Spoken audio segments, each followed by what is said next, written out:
So he's our first keynote speaker for today, and he will be talking to us about involuntary competence. Please welcome Stephen.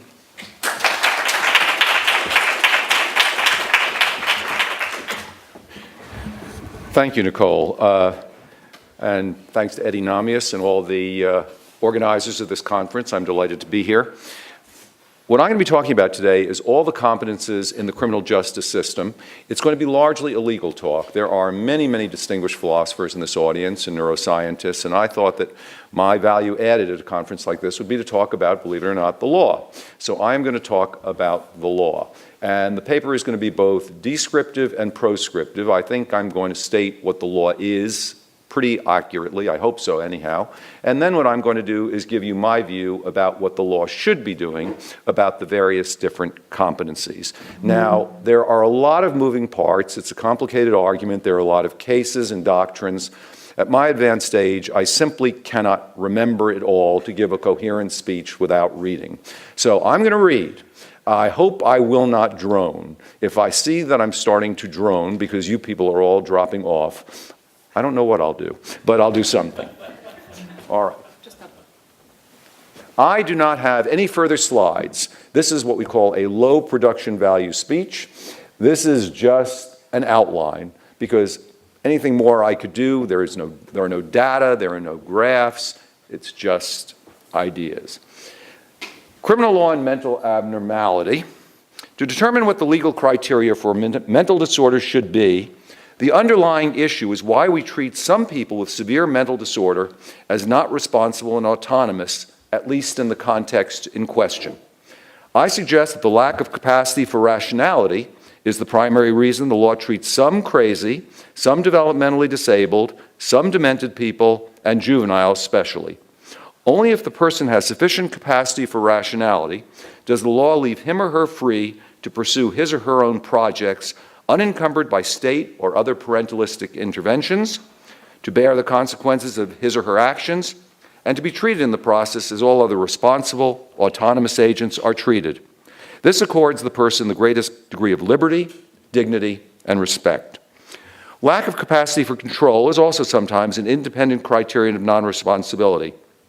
Some criminal mental health laws adopt such a standard either alone or in addition to a rational capacity test. Lack of control is not well understood conceptually or scientifically in any of the relevant disciplines, and we lack operationalized tests to accurately identify this type of lack of capacity. I have long been a critic of such standards for just these reasons. The American Bar Association and the American Psychiatric Association also urge the rejection of control tests for legal insanity on these grounds.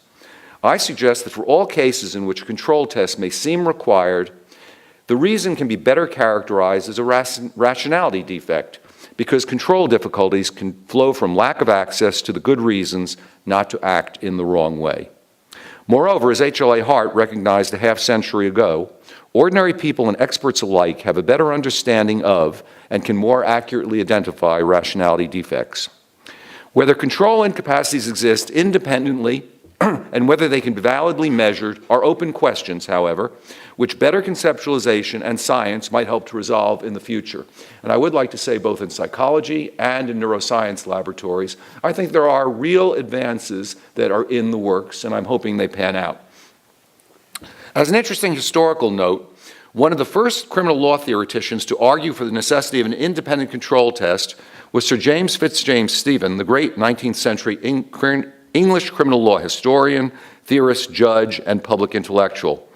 Fitzjames's rationale for an independent control test was that self-control difficulties flow from the inability of the agent to keep long-term consequences in mind and to guide one's conduct by them. Note, however, that this is a classic rationality problem. Finally, and perhaps most importantly for our purposes at this conference, lack of control is not, I stress, part of any criminal competence standard. How much capacity for rationality is required can be context-specific and can be otherwise variable, depending on the values of the society in question. For example, the capacity for rationality required to consent to minimal medical treatment might be quite less than the capacity required to consent to a complex experimental intervention.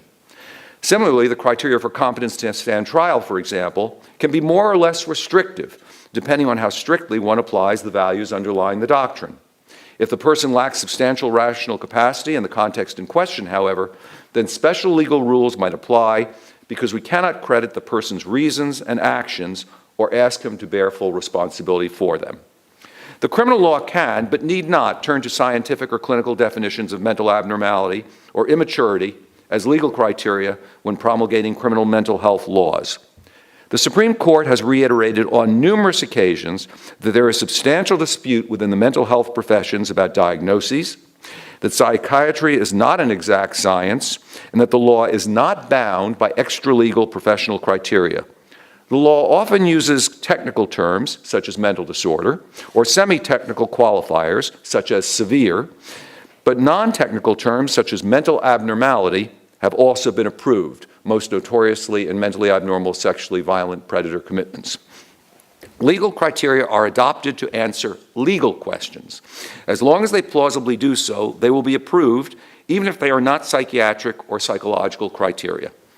The definition of mental abnormality, and from now on I will leave issues of juvenile incompetence aside for ease of exposition, as crazy behavior, my preferred locution, fits well with the legal purpose of distinguishing some people with mental disorder. It compels the law to recognize that the legal issue is behavioral, and by behavioral I mean acts and mental states. Is behavioral. Is the person capable of meeting the law's rationality standard in the context in question? And it makes clear that actions speak louder than clinical tests, including images. When there is a disjunction between the person's behavior in the world and the performance or outcome on any type of test, we must virtually always, for legal purposes, believe the behavior. That is the gold standard. If the behavior is not clear, then tests may help resolve ambiguity. But alas, the tests tend to be most helpful when the behavior is least clear. I term this the clear-cut problem. Scientists do not go on fishing expeditions for data. Virtually all studies of potential interest to the law involve some behavior that has already been identified as of interest, and the point of the study is to identify that behavior's causes or correlates. There is usually some bit of behavior, such as addiction, schizophrenia, or impulsivity, that the scientists would like to understand better. To do this properly predisposes that they have identified and validated the behavior under investigation. On occasion, science might suggest that the behavior is not well characterized, or is biologically or causally indistinguishable from other seemingly different behavior. In general, however, the existence of legally relevant behavior will already be apparent. For example, some people are grossly out of touch with reality. By whatever label we used, we've known this for millennia. If, as a result, they do not understand right from wrong, we excuse them because they lack such knowledge. We might learn a great deal about the causes or correlates of such abnormalities, but we already knew without any scientific data that these abnormalities existed, and we had a firm view of their normative significance. In such cases, the scientific data might be quite sensitive to the already clearly identified behaviors precisely because the behavior is so clear. Less clear behavior is simply not studied, or the overlap between less clear behavior and behavioral controls is greater. Thus, the markers of clear cases will provide little guidance to resolve behaviorally ambiguous cases of legally relevant behavior. Suppose, for example, in a case involving competence to stand trial, one question is whether the defendant suffers from a major mental disorder such as schizophrenia. In extreme cases, the behavior will be clear and no scientific data will be necessary, except perhaps for convergent validity. In the future, we may be able to use various tests to resolve ambiguous cases more successfully. But for now, we cannot. Indeed, and for those of you who are in this field, you know this to be true, indeed, there are no biomarkers yet for any mental disorder that are sufficiently sensitive to be used in clinical practice.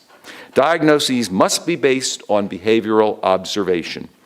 Even when there is a clear anatomical or physiological abnormality, it is the behavior that is crucial for criminal law. If someone's out of touch with reality, it doesn't matter if their brain looks terrible. Their brain looks fine. They're out of touch with reality. That may have significance. If someone's brain looks terrible, but they're behaving just fine, then they're fine for legal purposes. And again, thinking of mental abnormality as a behavioral difficulty, untethered from the medical model, avoids question begging about mechanism and non-responsibility and avoids potentially demeaning an autonomous agent. With rare exceptions, such as exempting retarded people from capital punishment, mental abnormality per se is not a sufficient criterion for special legal treatment. All criminal mental health laws require further legally relevant behavior, which is in fact the law's primary concern. So for civil commitment, the law's primary concern is the fact that someone might be dangerous, not simply that they suffer from a mental disorder. For example, a criminal defendant will not be incompetent to stand trial solely because he or she suffers from a mental disorder. The defendant must additionally not understand the charges against him or not be able to assist counsel rationally. A defendant raising the insanity defense must also not know the nature and quality of his act or the difference between right and wrong. Defendants who can't satisfy these further criteria are not competent or responsible because they are not rational. The various criminal competencies that I will presently discuss in detail, such as competence to stand trial, to plead guilty, to proceed pro se, to be sentenced, and to be executed, are all essentially functional, behavioral rationality standards. As the standards for the legally relevant behaviors entail, they all test whether the agent has sufficient rational understanding and skills to satisfy the demands of due process in the context in question. As we shall see, the law requires nothing fancy for any of these competence standards. These are not tarted up at all. They are all commonsensical, simple rules for simple people. One could jettison the mental abnormality criterion in mental health laws, the presence of a mental abnormality, and simply address other legally relevant behavior entirely functionally. Indeed, incompetency in some situations is found based on something other than a mental abnormality. But such cases are entirely rare. For our purposes, it's going to be a mental abnormality that's going to do the work. Further, the presence of a mental disorder or other abnormality allegedly provides an objective marker that the person genuinely lacks the required rational capacity. The mental disorder criterion for mental health laws achieves this goal only imperfectly at best, but its presence in most of these laws confirms that the fundamental legal goal is to respond properly to rational incapacity. Finally, it is crucial to understand that the relation of mental abnormality to the further legal criteria is not the relation of mechanical causation. The relation is one of practical reason. The issue is whether an offender's practical reasoning was irrational in the context in question. The final point I wish to make before turning to treatments is that competences can be extremely domain-specific. The old days in which if a person was found civilly committable, for example, they were deemed omni-incompetent, are over. Now we ask the competence question domain by domain. For example, a person who is delusional about the criminal justice system's operation may be competent to refuse psychotropic medication. Whether the state should have the power to override such competent refusals is a topic I address later on. Now, I turn to treatment for the following reason. The major neurointervention that is going to be used to restore people to various competencies in the criminal justice system is going to be psychotropic treatment of one sort or another. In the future, it may be neurotreatments that are not psychotropic, but for now, it's psychotropics. And therefore, I give you a bit of background on them. For most of you, probably this is all going to be pretty familiar. For most practical purposes in the criminal justice system, people with psychotic ideation or severe major affective disorder and people with developmental disability, that's the preferred term these days for retardation, will be the primary classes of potentially incompetent defendants, and thus it is the treatment of such abnormalities that will be an issue. Let us begin with the treatment of major mental disorders. As is well known, the most cost-effective, efficient intervention is psychotropic medication, which is, of course, a neurointervention. It changes your brain. I should add that all interventions, indeed all experiences, such as attending this conference, are neurointerventions because they all change the brain, more or less permanently. Psychotropics can help restore the defendant's cognitive control and the severely depressed person's normal functioning generally. The problem, of course, is that the psychotropics discovered to date are only moderately successful, and they all have side effects, some of which can be extremely unpleasant and dangerous. Although the atypical antipsychotics were heralded as a breakthrough in the 90s, the best large-scale comparison study of a first-generation antipsychotic, perfenazine, and atypicals, the so-called CATIE study that was published in the New England Journal of Medicine, showed that there was essentially no difference in efficacy. Similarly, SSRIs, the more recent class of agents, as treatments for affective disorders, are not more efficacious than tricyclic antidepressants, which are the older generation. The treatments for manic episodes, which can produce incompetence, are again only moderately successful in the long run, although such episodes can clearly be treated successfully and suppressed in the short run. There have been no major discoveries in psychotropic medications for decades, and the most successful of them all, lithium for mood disorders and clozaril for psychotic ideation, were discovered in the 1950s and 1969 respectively, and both have dreadfully dangerous side effects. Big Pharma is now spending virtually no money on R&D of genuinely new psychotropic medications.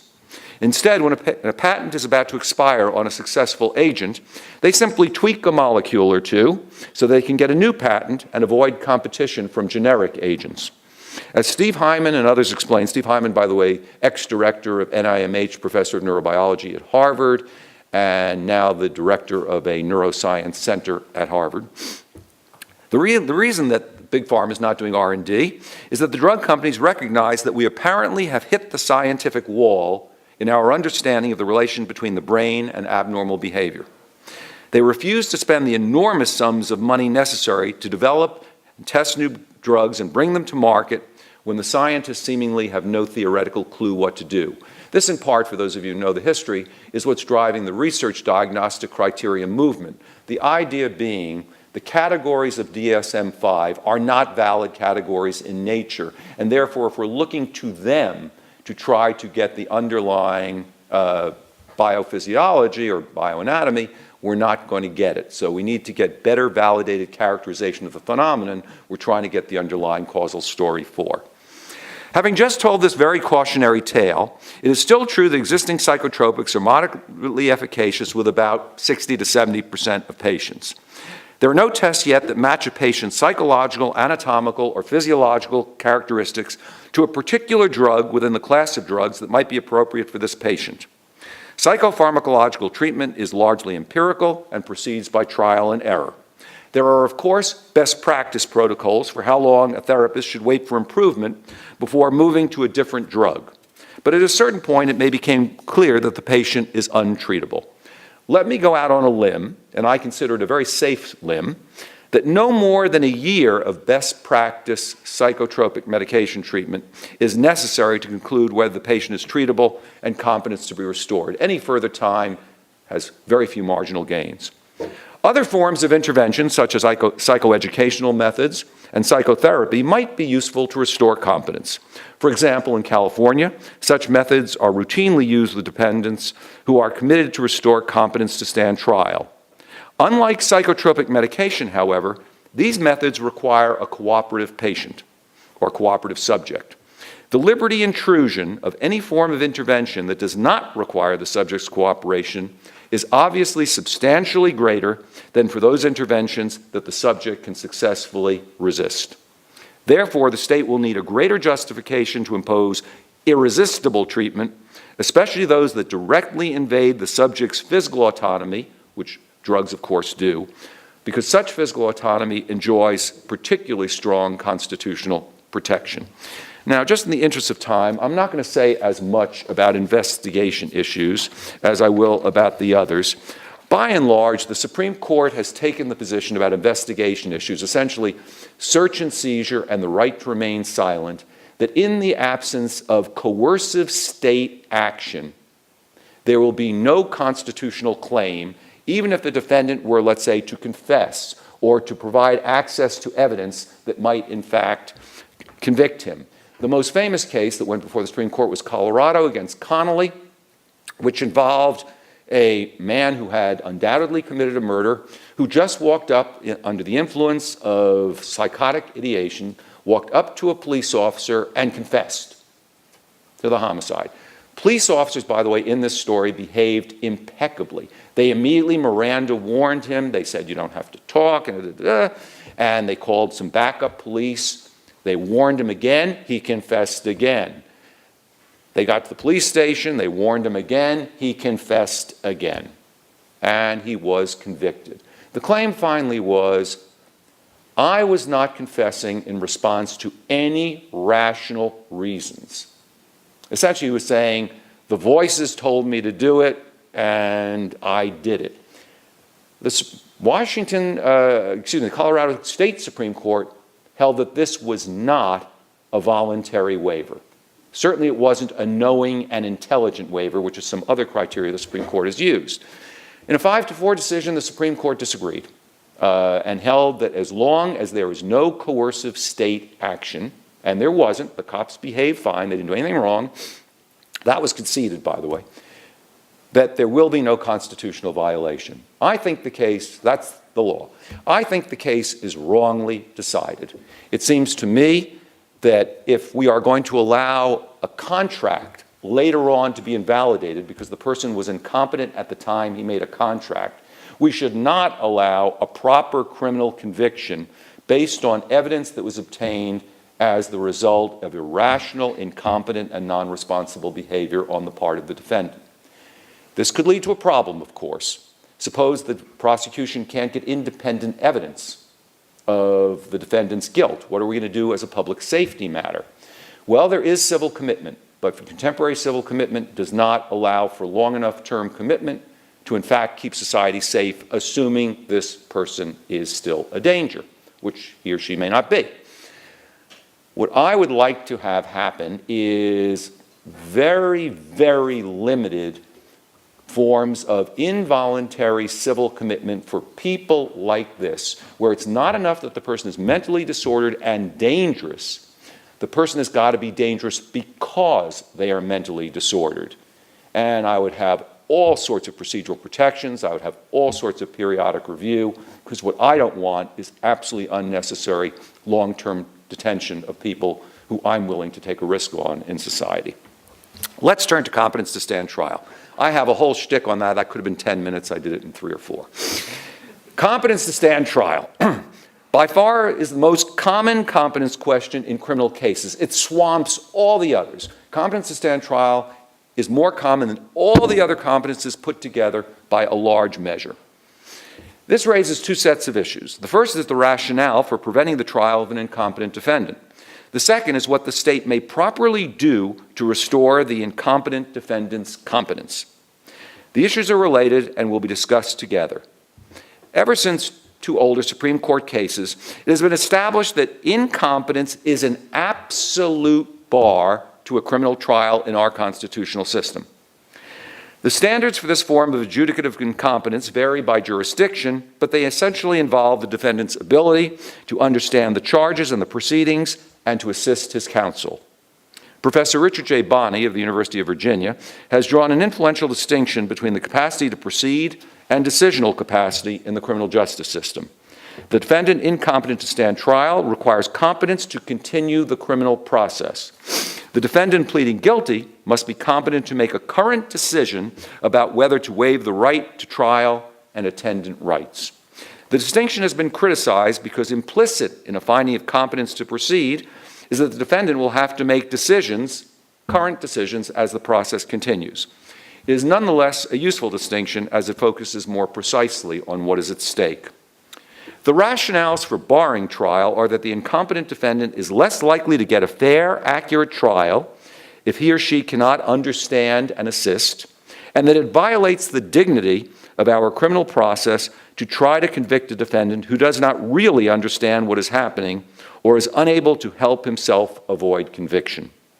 In addition, an incompetent defendant is incapable of exercising the autonomy and self-determination expected of criminal defendants who must make crucial decisions, such as, do I raise the insanity defense? And very often you're better off not raising the insanity defense, even if you might win. In virtually all cases, the incompetent defendant will suffer from severe mental disorder or developmental disability. Defense counsel, prosecution, and the judge all have a duty to raise the issue of trial incompetence at any time during a criminal proceeding if any of these agents suspects that a defendant is incompetent. The judge will then order an evaluation of the defendant, and a hearing will be held if there is a substantial issue.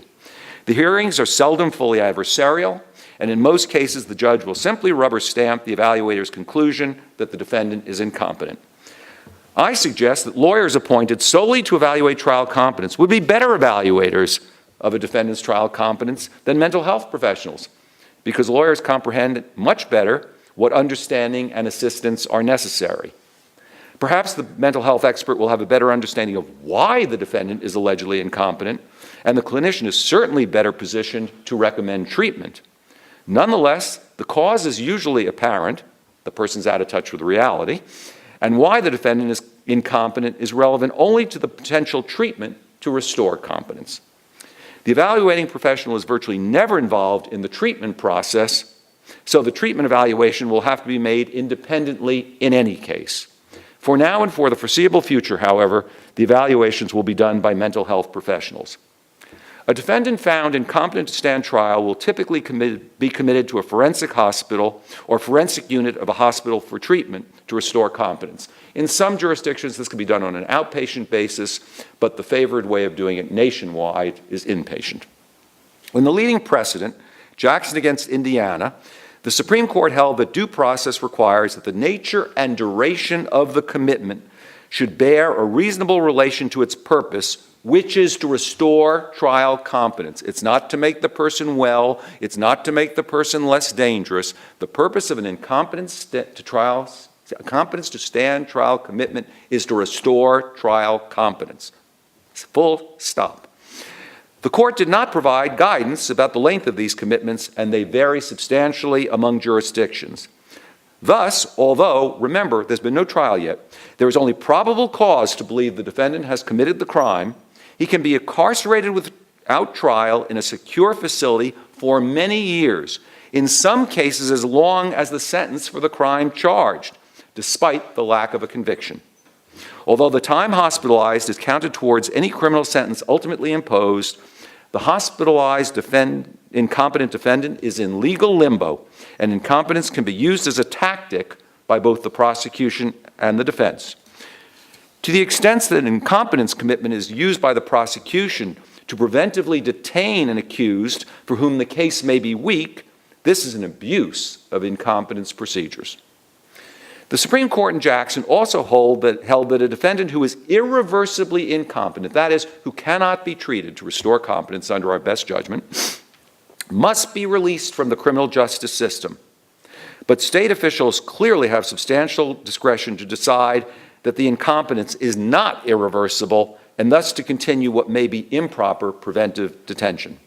If the examining or treating mental health professionals unanimously conclude that an incompetent defendant cannot be restored, then the state will have to use some other means, such as civil commitment, to restrain a permanently incompetent defendant who is believed to still be dangerous. Finally, the court suggested, but did not require, that pretrial motions, such as to suppress evidence, could be adjudicated even if the defendant were incompetent to stand trial. In some cases, this might have the effect of ending the prosecution because suppressed evidence might be crucial to the prosecution's case, but there are no data about how often such pretrial proceedings are used to put a stop to the proceeding early on. In some, much potential exists for abuse of incompetence to stand trial, on both sides of the aisle, I might add. It is time to rethink them.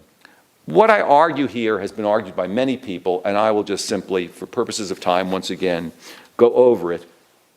I would, allowing the defendant super due process, super protections, I would allow, in most cases, the trial to go forward. I have a prayer for what I would like to do because the Supreme Court has said no. The Supreme Court would have to reverse itself. But I think we'd be much better off, given the state's strong interest in bringing criminal cases to closure, if we had trials providing the defendant super discovery, super protections, etc., and there was a clear finding beyond a reasonable doubt that the defendant was able actually to get a fair trial on the merits. But as I said, I don't have a chance. Okay. Let me turn to what happens if you've got someone who is restorable, but the only way you can do it is with forcible psychotropic medication. That is, you've got a defendant, let's make the assumption, it may not be true, let's make the assumption the defendant is incompetent to stand trial, but competent to refuse psychotropic medication. It's an easier case if the defendant is incompetent, but even there, it's still a liberty intrusion. In Sell against the United States, decided in the middle aughts, the Supreme Court addressed whether and under what conditions the state could forcibly medicate an incompetent defendant for the purpose of restoring the defendant's competence to stand trial. The court agreed, as it had previously, that citizens have a strong liberty interest in being free of unwanted medical interventions. The court nonetheless held that an incompetent defendant could be involuntarily medicated if 4 conditions were met. First, the treatment had to be medically appropriate. I assume if the person suffers from a major mental disorder and psychotropic medication of the appropriate class is being prescribed, that is going to meet anybody's standard of medically appropriate. The governmental interest was strong because the charges were serious, and that's the word the court used, serious. That leaves open the interpretive question, what counts as serious? All felonies, violent felonies, property crimes above a certain amount, unclear. But the governmental interest in overriding the liberty interest only is strong enough if the crime is serious. The treatment would not cause trial prejudice. This is something that Justice Kennedy especially is concerned with, the notion being if the defendant looks zombied out on drugs or is not showing his usual demeanor, the jury may draw improper inferences about his mental state at the time of the crime. So you want to make sure there is no prejudice in that way. And lastly, less restrictive means of restoring competence were not effective. So, for example, if in fact you could restore competence with psychological methods of treatment that didn't involve the liberty interest of forcible medication, then you had to try that first. In this case, the Supreme Court was very influenced by the brief of the amicus brief of the American Psychological Association. Whether the medication will have an adverse effect on the fairness of trial is a really important issue. Antipsychotic medication at proper dosage levels typically does not sedate the defendant or otherwise impair a person's abilities. Rather, if effective, it restores cognitive functioning and should enhance the defendant's performance. On the other hand, it may make the defendant appear normal to the judge or jury, which might undermine a claim that the defendant was legally insane, or it might alter the defendant's demeanor in a prejudicial way. These potential difficulties, and they are real, could be alleviated by expert testimony, they were in Sell itself, and judicial instructions. In an extreme case, however, where there might be trial prejudice, the Sell criteria will not be met and the defendant may not be medicated. Here's a really important point because it applies to a lot of these other competence cases. The court in Sell did express a preference for treating the defendant under an independent and less fraught rationale, such as the defendant's dangerousness. They cited and discussed with approval a prior precedent, Washington against Harper, in which the Supreme Court decided under what conditions a prisoner could be forcibly medicated. A regular state prisoner could be forcibly medicated with psychotropic drugs. The court noted that everyone in Harper has a substantial liberty interest in being free from unwanted medical interventions. The court held, however, that prisoners could be forcibly medicated for their own safety or the safety of others, so long as the medication was medically appropriate and the prisoner posed a danger as to himself or others.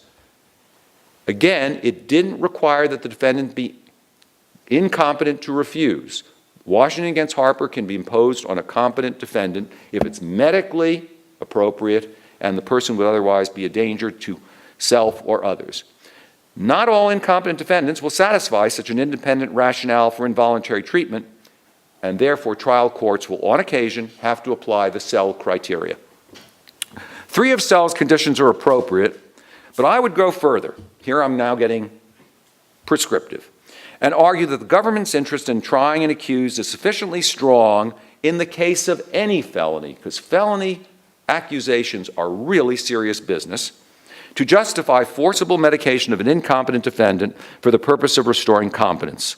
A criminal prosecution is an extremely serious matter. Neither the case nor the prosecution and defense should remain in limbo while an incompetent defendant languishes in a hospital untreated. The incompetence standards and consequences are not meant to be used strategically on either side. What is the point of keeping an incompetent defendant in a hospital to restore competence if restoration is made impossible by treatment refusal? The intrusion of forcible medication is not trivial. I want to stress that. It is a major liberty intrusion. But neither is it so extensive that it should block the progress of the case. It is not a form of thought control or any other type of unjustifiable information. Forcible medication, used appropriately, simply tries to restore the person's cognitive control and ability to test reality. Moreover, hospitalization is wildly expensive and should be terminated as soon as possible. Finally, no good alternative presents itself. If the defendant can prevent restoration, rendering him permanently incompetent, then the government must dismiss the charges, presumably with prejudice, and seek involuntary civil commitment. As we have seen before, however, this is an imperfect remedy. Once again, perhaps a special form of commitment is needed, but without necessary treatment, such commitments are simply warehousing. If the person could be forcibly treated in involuntary civil commitment or in some form of civil commitment under a different rationale, then perhaps trial competence would be restored. Once the defendant comes to trial, however, he would have the option of foregoing treatment again and might lapse into incompetence. Now, as I've said, I would love to have trials in as many cases as humanly possible. But as long as the defendant is permanently incompetent, and if you can't forcibly medicate him, permanent incompetence is going to be the result, because we are absolutely barred from trying incompetent defendants. Competence to plead guilty and to waive counsel. In Godinez against Moran, a death penalty case, the Supreme Court was asked to impose a standard of competence to plead guilty and to waive the right to counsel, a so-called reasoned choice test that was different from the test for incompetence to stand trial, which you recall was simply understanding the charges and proceedings and the ability to assist counsel. An allegedly higher standard, reasoned choice, was being asked for. The argument for doing so was that pleading is more complicated than going to trial, and therefore a different and presumably higher standard was required to satisfy due process. The court refused to adopt a different test, holding that the competence to stand trial standard was sufficient to protect the defendant's rights as long as the waiver of the right to trial and other constitutional protections was actually knowing and actually voluntary. After all, a defendant might be competent, borderline competent, but might not actually understand what he was doing as a result of confusion, marginal competence, or the like. These are people who, with help from the colloquy with the judge or with help from the lawyers, may in fact be able to make a competent plea waiver, but they need help. Now, in my view, the court missed the theoretical and policy mark in this case, although the holding is not self-evidently wrong. Recall that all competence standards are essentially functional rationality tests. The question is what rational understanding and skills are required. Although competence standards generally should be low, what is required can vary according to the context. Consequently, one-size-fits-all standards in many contexts make little sense. For example, some trials are very complicated and some guilty pleas are not, and vice versa. It is a fantasy to believe that any particular standard, and these are vague standards, such as competence to stand trial, adequately operationalizes the test to give good guidance to the decision maker. Even if the standard specifies what must be understood, it does not specify how much understanding and of what type is required.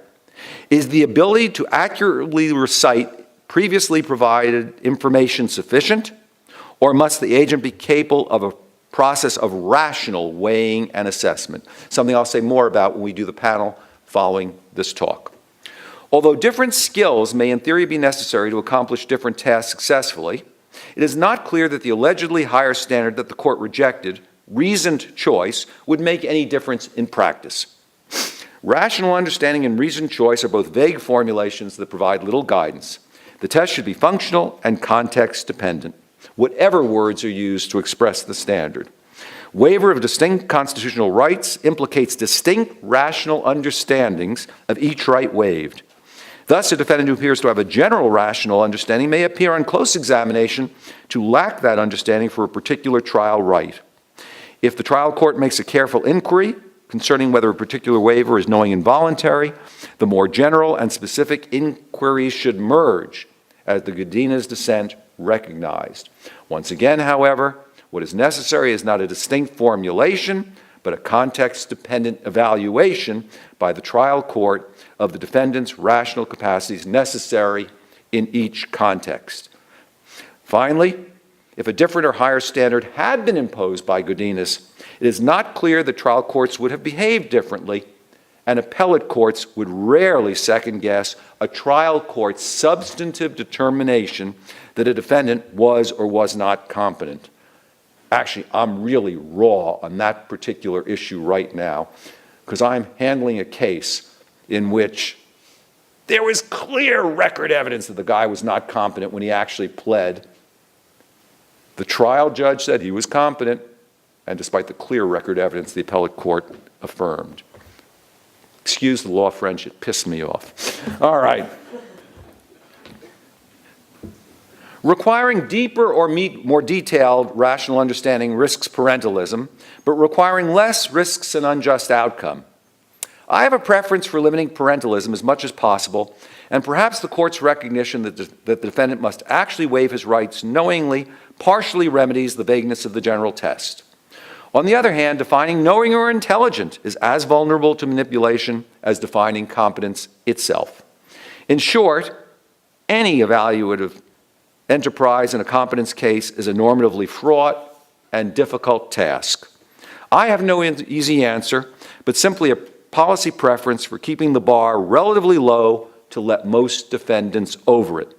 This will maximize liberty, but the danger is that it will also unduly risk the defendant's ultimate liberty by potentiating the possibility of an irrational outcome. Okay. I'm going to just say a few. I know most people here are interested in competence to be executed, so I'm just going to say a few words about proceeding pro se.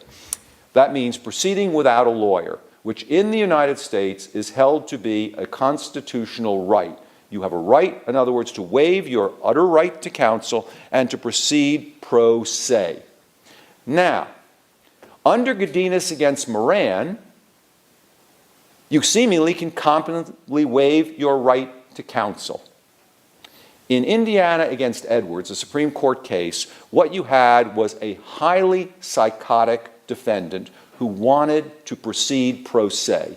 He didn't like his lawyer, rational, by the way, in this case, not to like his lawyer, and he wanted, and by the way, there are some very soft data studies that show that defendants who proceed pro se do as well as if they have what's called a panel attorney.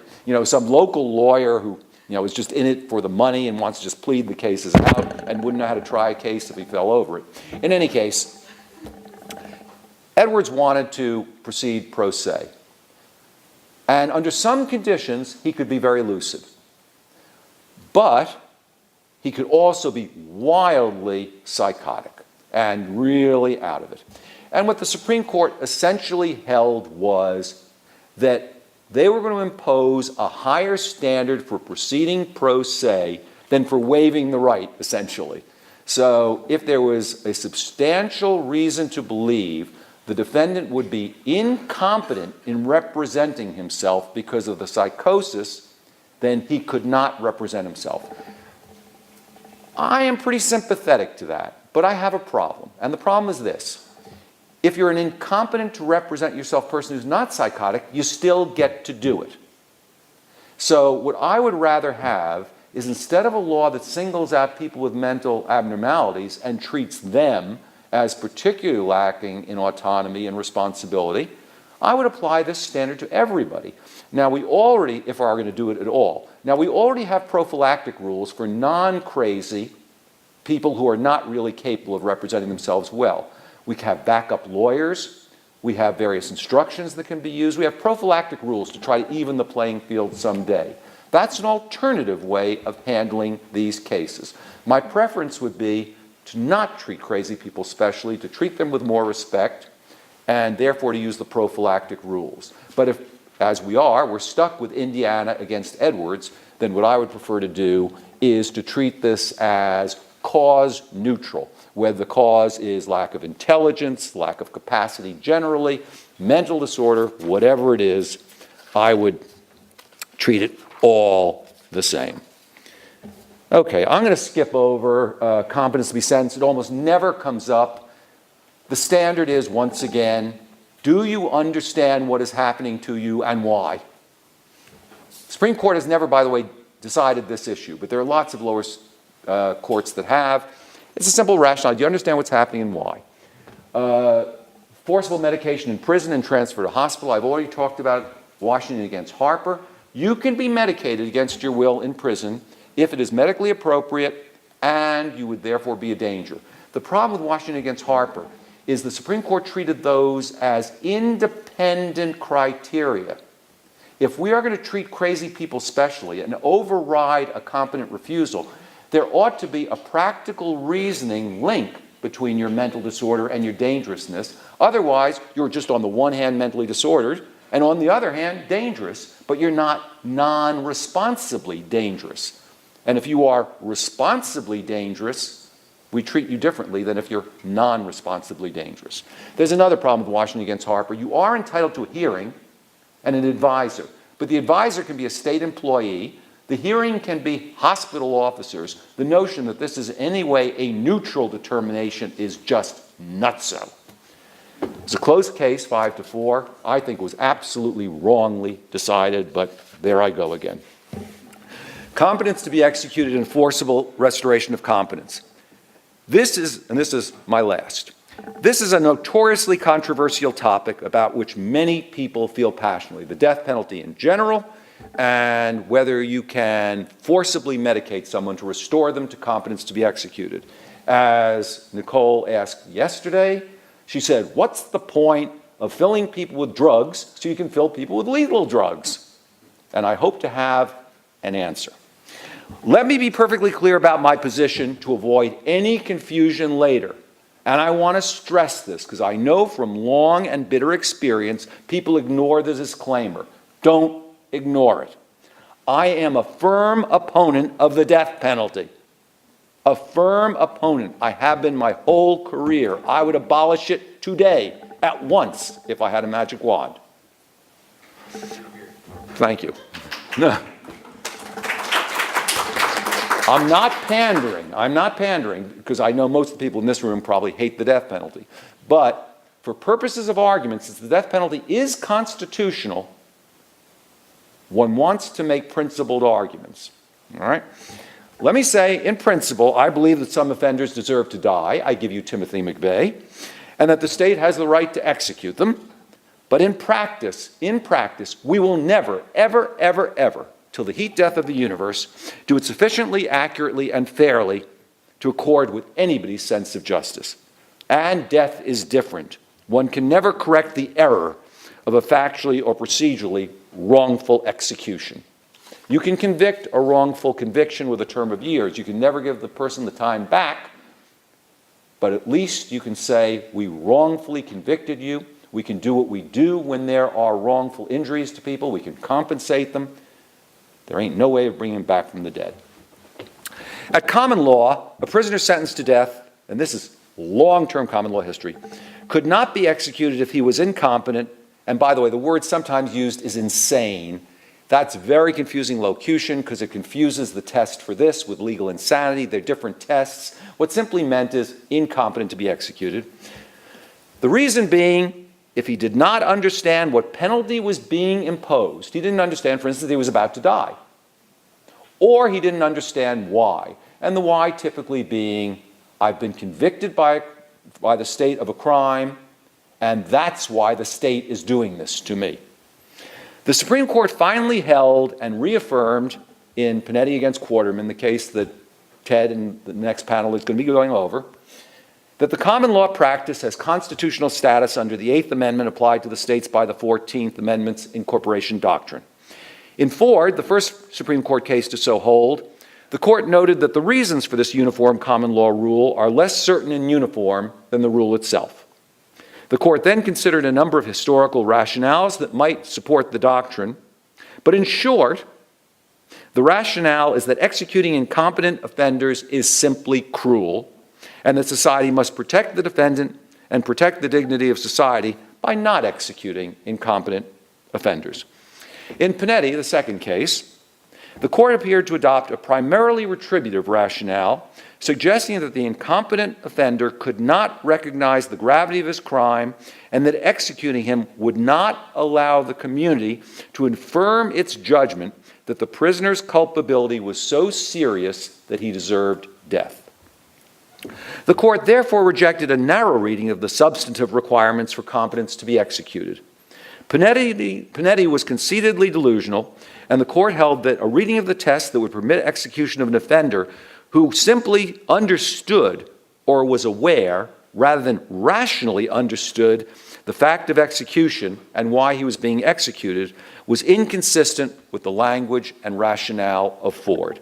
The court wrote, quote, "Gross delusions stemming from a mental disorder may put an awareness of a link between crime and its punishment in a context so far removed from reality that the punishment can serve no proper purpose. It is therefore error to derive from Ford and the substantive standard for incompetency its opinions broadly identify a strict test for competency that treats delusional beliefs as irrelevant once the prisoner is aware the state has identified the link between the crime and the punishment to be inflicted." You remember in this case, Panetti understood that he had been convicted of murder and that was why the state was going to put him to death. But he delusionally believed the real reason was the state wanted to prevent him from preaching. So he didn't really understand why he was being put to death. It is clear that unlike in Godinez, in which the court rejected an allegedly higher reasoned choice test for competence to plead guilty and to waive counsel, in this context, a higher standard is required. Death, as the Supreme Court has said over and over again, is indeed different. For purposes of discussion, we must assume that the defendant was competent to be tried, was properly convicted, was competent to be sentenced, and was properly sentenced to death. You just have to assume that, because not to do that begs the question. There is much reason to question these assumptions, of course. Despite the many procedural protections Justice Powell noted in his Ford concurrence that are applied in death penalty cases. It is possible that the offender was not suffering from a substantial disorder at the earlier stages of the criminal process and only became severely disordered in prison. Nonetheless, the most common age of onset for psychotic ideation of the type that might undermine competence, which is usually a symptom of schizophrenia in these cases, is in late adolescence and young adulthood, although late onset cases do occur. Therefore, many people later found incompetent to be executed were probably suffering from substantial mental problems at the time of the crime and during trial and sentencing, problems that were not sufficiently addressed or properly considered. In other words, a lot of these people at capital sentencing probably had a much stronger case for mitigation than was presented. They should not have been sentenced to death in the first place. Again, however, let us assume for the purpose of argument, as we must for purposes of constitutional analysis, as long as the death penalty is constitutional, that the process was sufficiently fair. It is not clear whose interests are being protected by the bar on executing incompetent offenders. Executing incompetent prisoners might seem to support individual or state interests we actually endorse. For example, a prisoner who does not fully apprehend what is happening might be less fearful. It might be a less terrible thing. The community might be indifferent to the mental state of the prisoner at the time of the crime. They only care about the state fulfilling its obligation. So there may be real reasons to execute an incompetent defendant. We are not allowed to do it, but we should at least recognize that is the case. Professor Richard J. Bonney, once again, University of Virginia, influenced by Justice Powell, suggests that the only sound rationale for this bar is respect for the dignity of the condemned prisoner, who has a right to be treated as a subject worthy of respect and not simply as an object to vindicate the state's promise to execute him. If the defender does not realize what is happening to him, he will not be able to exercise the few choices left to him that preserve his autonomy, his agency, and his dignity. I have been persuaded by Professor Bonney's argument, but it does leave open precisely how much rational understanding is necessary to vindicate the condemned's dignity. Because death is different, I would insist that a very high standard should be imposed. A just society should ensure that it substantially increases the risk of error in favor of the incompetent prisoner. In Ford and Panetti, the court did not hold that the decision about competence to be executed must be made by a judge. Instead, and again following Justice Powell's Ford concurrence, it is apparently sufficient, and states have leeway in this regard, it can do more if it wants to, it is apparently sufficient if there is some type of impartial hearing officer on board or board that can receive arguments and evidence from the prisoner. Panetti made clear, however, that the offender is entitled to use his own experts to rebut the state's evidence. I have a strong preference in this case, not for some sort of board. I want this to be a judicial decision with full due process, full representation, but the Supreme Court has never held that it's required. Some states have it, but not all. Suppose the conceitedly incompetent capital prisoner could potentially be restored to competence by taking medically appropriate psychotropic medication, but refuses to do so. Supreme Court has not decided this issue. They've been offered the chance to take it, but they've refused cert. It has reached both a state Supreme Court, State against Perry in Louisiana, which decided that the prisoner could not be medicated unless the death penalty was commuted, and a federal circuit court from the Eighth Circuit, Singleton against Norris, which held that the state's interest was sufficiently strong to permit forcible medication. This is a fearsomely difficult issue. In contrast to Harper, in this case, the prisoner must not only undergo the liberty deprivation of forcible medication, which is not insignificant in itself, but the ultimate deprivation of death as a result. On the other hand, the meaning of a capital sentence is that society has decided that the prisoner no longer has a right to live. That's the meaning of the capital sentence. His life is forfeit. Singleton held that forcible medication would be permissible if the state had a significantly strong interest, if the medication was the least intrusive way of restoring competence, and if it was medically appropriate. They were sort of channeling Sell. Let us assume that the state's interest in imposing capital punishment is strong, as it surely is if it's constitutional, and that medication is necessary to restore competence, as it will be in most cases. The issue is how to think about whether the medication is medically appropriate. Therapy of the disorder may ameliorate it, but if so, it will enable execution. That was Nicole's point yesterday. As a result, it is claimed that it is not in the prisoner's medical interest to be medicated so that he may be killed. With respect, the petitioner's undoubted interest in continuing his life is a moral and legal issue independent of his medical interests. His medical interest is in alleviating serious illness. His personal, moral, and legal interest is in remaining alive, and it's the same legal interest any citizen has in life, except that in this case, it is forfeit. An analogy may help this clearer. This is again, I hate this because I hate the death penalty, but I'm again trying to stay on the analytic merits. This is the sort of answer to Nicole. Suppose the condemned prisoner suffers from an illness that can cause loss of contact with reality or other dementia-like states and suffering.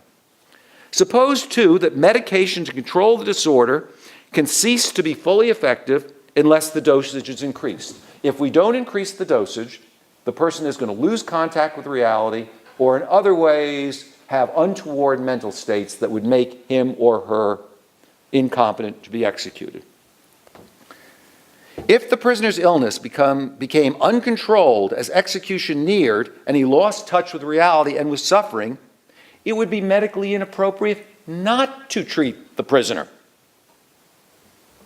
Or suppose the defendant suffered a stroke and was in a coma in the emergency room.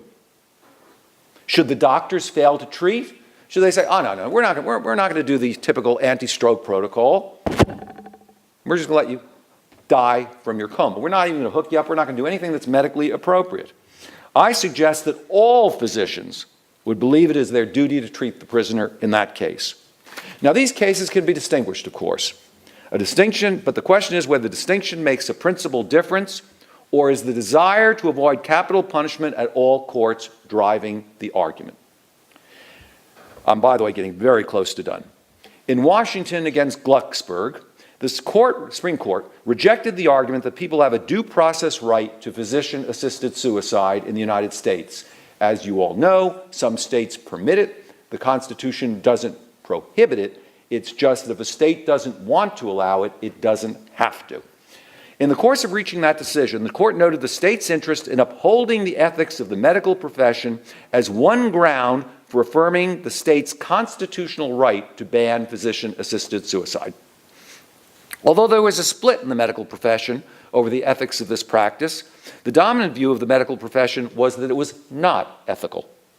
There did not have to be a consensus to uphold the state's right to ban the practice.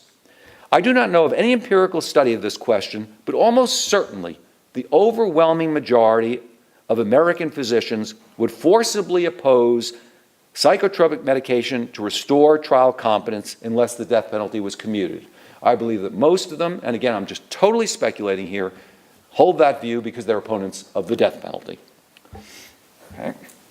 Surely, however, there are a few physicians who do not oppose it and who would administer the medication, either because they do not think it is wrong or because they think it is their distasteful duty, but a duty nonetheless if they work for the state. Moreover, a state could surely permit an employee without a medical degree, but with proper training, to administer the drugs, the antipsychotic drugs, much as non-physicians are allowed to administer lethal injection in death penalty proceedings. In a sense, this case, the forcible restoration of competence to be executed, is the reverse of Glucksberg. There, the patient wanted treatment that most doctors oppose. Here, the prisoner does not want treatment that most doctors think it is wrong to impose unless capital punishment is commuted. Nonetheless, the court might uphold banning forcible medication on the ground that permitting it undermines medical ethics. And much as states can authorize physician-assisted suicides, states will almost certainly have the right to ban the practice of forcible medication to restore execution competence, even if the Supreme Court ultimately decides that the Constitution does not ultimately prohibit it. If the Supreme Court does permit this practice, a particularly difficult question is whether, when an execution date is set, competence flowing from medication justified by Harper should be sufficient to let execution proceed. This would permit the state to avoid the harder issue presented by using forcible medication solely to restore competence to be executed. That might come up in many cases if the prisoner, capital prisoner, was not dangerous. So you couldn't use Harper. You'd have to face the actual restoration question. Prisoner may be a threat to his own safety or the safety of others. That would trigger Harper. Nonetheless, the prisoner on death row now probably can be managed without medication because the circumstances are very different from those of prisoners in the general population. I propose that as the execution date approaches, the medication should be reduced or withdrawn to determine if the prisoner is rendered incompetent to be executed. If so, then the state must confront directly whether it is willing to medicate the prisoner solely for the purpose of executing him.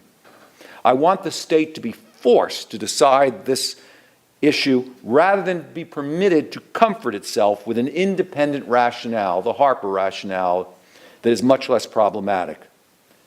It is not enough, in my view, to demonstrate that the Harper medication is genuinely independently motivated and justified, and that competence restoration is simply a side benefit. It might be argued that because the prisoner's life is already forfeit, society owes no such obligation to set up potential roadblocks that compel the state to clear-sighted recognition of the immensity of its proposed action. Perhaps so, but a civilized society, in my view, should demand this.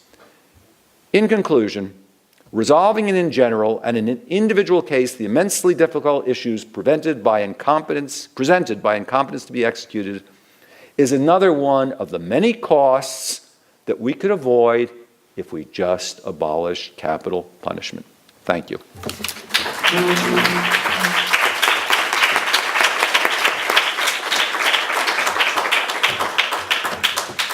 Thank you very much, Stephen. Just before I start taking questions, you do realize that I actually agree with you on the pretty much, as I said, in response to Nicole. Yeah. Okay. I'm totally on the same page. All right. Questions? So I have two questions. The first one will be quick. So it's in response to your last point about withdrawing medication, the idea of sort of having the state face the issue of would you medicate it. From a medical stance, would it not be contraindicated to take a person's medication away when in fact we've already determined that they need that medication? All right, let me answer one thing at a time because my short-term memory. The answer is, it is a very common feature of the treatment of many people, as you know, not everybody, but of many people, to try drug holidays or to lower medication doses. If it has been shown in previous cases that that is not a sensible thing in this case, then it would be medically contraindicated. And once more, you've got a real tension at work. If there were a possibility, then that might take the medical folks off the hook. One way of getting around it entirely, of course, would be if the medication was being administered by non-medical personnel, which you can do. Second question, yeah. I think that your idea of having people go forth with trial even if they're incompetent is interesting, and I read a little bit about it. Sort of, I guess where I am most curious to hear your opinion on is we know that most people would not actually end up going to trial, right? Yeah, for purpose of this talk, let me just stop you. In 98% of federal cases, they are resolved by plea bargain. In 94% of state cases are resolved by plea bargain. So trials are an anomaly in the United States.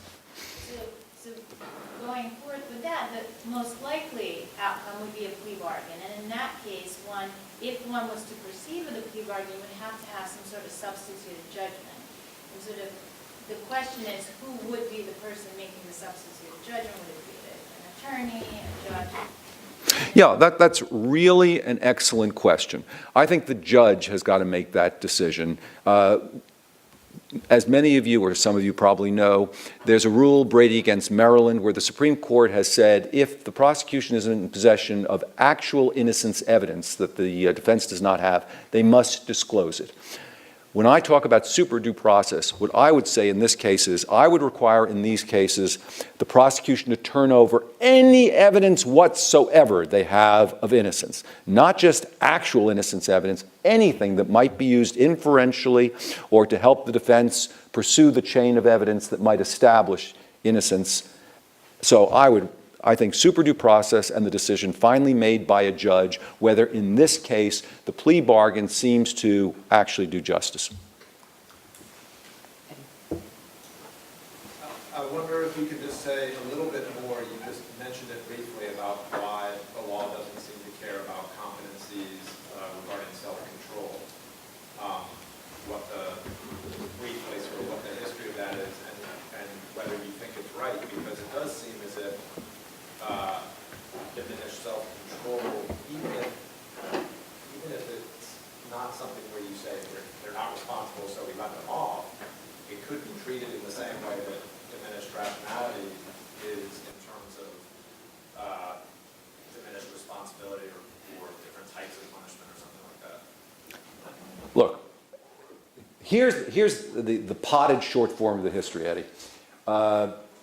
There was an inexorable march in the insanity defense, which is where this mostly came up, prior to the Hinckley case, to adopt the American Law Institute's Model Penal Code test for legal insanity, which has both a rationality test, do you lack substantial capacity to appreciate the criminality of your action, and it had a control test, do you lack substantial capacity to conform your conduct to the law. It was wrongly believed that the very unpopular to the general public Hinckley verdict of not guilty by reason of insanity was because the jury had used the then in place model penal code test and had depended on the lack of self-control prong of it. There was no evidence that that was true. But it became, in a sense, the bête noire of all those who thought that mental health laws were being abused. They were too soft. So there was an enormous wave of insanity defense reform in the United States, starting in the early 1980s at the time of Hinckley, and that has not yet been reversed anywhere, in which most states got rid of a control test. As I said, aided and abetted by the American Psychiatric Association and the American Bar Association, on the grounds that at present we don't have a good conceptualization of self-control tests, independent of rationality tests, and we don't have good operationalized measures of them that are sort of consensually validated. So everyone moved back to a purely cognitive test. The major counterexample was in mentally abnormal, sexually violent predator commitments, which we began in their modern guise in the United States in 1990, when the state of Washington provided the first such law. These take place, at least theoretically, at the end of a prison term for the exact same behavior for which you were convicted and punished. You were fully responsible for yourself and were convicted and punished. You are now found non-responsible and are kept under commitment. Finally, in 2002, at the end of a series of cases interpreting these laws, the Supreme Court said about these commitments, there had to be a serious difficulty controlling yourself criterion. That was the criterion that made the non-responsibility criterion that allowed these commitments to be constitutional. So there is authority for having a lack of control test. To date, except in that area, there seems to be little movement to move towards having an independent lack of self-control test for the same reasons, conceptualization and operationalization.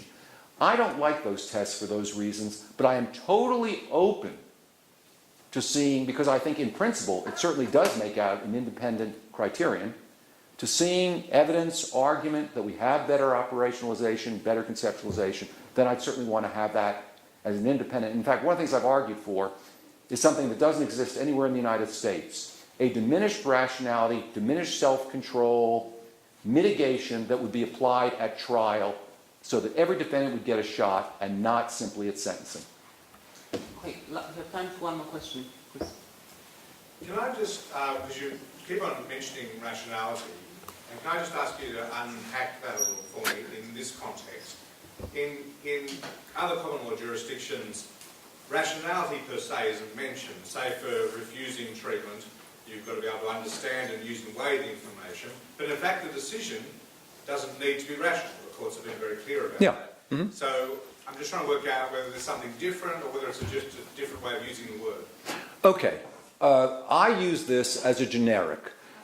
In many statutes that have to do with the various competences, or in many judicial opinions, they don't say rationally do this or rationally. They use the language of just the sort you came up with. It's not a substantive outcome decision. It's a process decision. Does the person seemingly have the cognitive and emotional skills to do what is necessary? And then the question is, how broadly or how narrowly do we want to interpret knowledge? So Panetti is a perfect case for that. In a narrow sense, he did understand what the state was doing and why, but in a broader sense, he did not. And how broadly or how narrowly it should be interpreted is exactly the normative question that the law must decide, and rarely does, that gives any guidance whatsoever to the decision maker. Let's say thank you, Stephen.